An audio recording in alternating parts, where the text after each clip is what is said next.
y a des explications à ça. Le turnover, peut-être la condescendance parisienne après un 4-0 et une victoire assez convaincante contre Dortmund. Tu te dis qu'avec 2-3 joueurs qui sortent du banc, ça va forcément suffire sur la durée, sauf que ça n'a pas suffi. Moi, je suis globalement d'accord avec Stephen. Sur les 3 derniers matchs de Ligue 1, t'en gagnes pas 2 sur 3 contre Nice et contre Clermont, ça commence à devenir un petit peu problématique. Je veux bien que la Ligue 1 n'avance pas, mais à un moment donné, le Paris Saint-Germain doit faire avancer cette Ligue 1 et doit retrouver sa première place qui doit être la sienne. C'est pas le cas ce soir. Et puis surtout, au-delà du résultat, moi, c'est le contenu. Aujourd'hui, je suis désolé, tu as quand même beaucoup concédé. Heureusement que Clermont ne met pas ses grosses occasions, notamment en première mi-temps et en deuxième mi-temps. Heureusement que Donnarumma fait un double arrêt exceptionnel. Exactement. En tout début de seconde période. Il y a aussi deux situations litigieuses avec Hakimi et avec Fabien Ruiz dans la surface de réparation. Et puis surtout, tu as un gros manque de lucidité devant le but. C'est-à-dire que la bande à Kiki, mais Kylian et ses copains, donc Kylian en premier, parce que Kylian va falloir éclaircir un petit peu son état physique. S'il n'est pas à 100%, qu'il se ménage, parce qu'il y a des échéances importantes pour le Paris Saint-Germain. Et aujourd'hui, c'est le leader du PSG. Mais c'est peut-être révélateur. C'est peut-être que sans Mbappé, tu peux pas jouer. Non, mais c'est pour ça qu'il joue. Après, t'as la contre-réponse. Mbappé, il est sorti au bout de 20 minutes contre l'OM.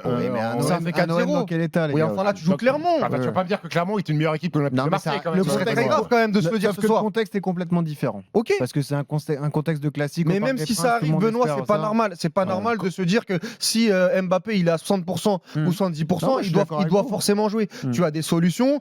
Tu sors d'un match contre l'Olympique de Marseille où sans lui, tu as mis quand même des buts. Tu dois continuer dans cette lignée-là. Maintenant, si Mbappé par contre est à 100%, ou en tout cas s'il s'en rapproche et qu'il nous sort ce match-là ce soir, c'est pas normal du tout. Parce que je suis désolé, techniquement, il a forcé tous ses tirs, il a forcé tous ses choix, où souvent il pouvait jouer à droite, à gauche, et il a essayé de faire la solution individuelle. Et puis autour, Randal Kolo Muani, déjà j'ai pas compris l'utilisation dans la fin de match de Luis Enrique en le mettant à gauche, alors que Kolo Muani jouait plutôt couloir. Alors que Kolo Muani normalement soit joue dans l'axe ou soit joue à droite.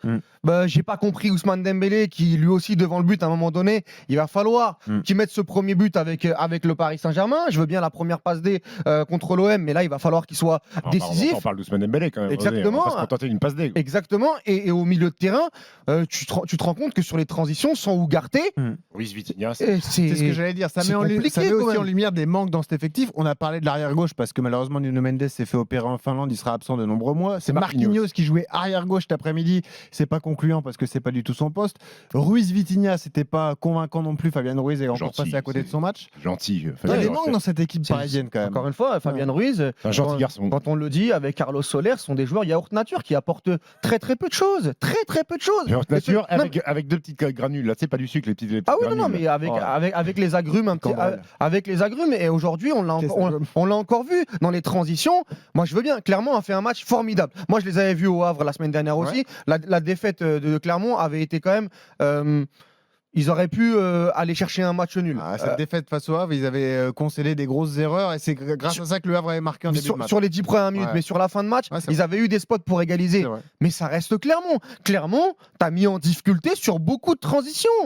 Et là, tu vas aller à Saint-James Park. Si ça se passe mal à Saint-James Park, on va commencer à revoir nos jugements sur l'enthousiasme, sur les feux sont verts, la bonne vibes, etc. Va falloir faire attention.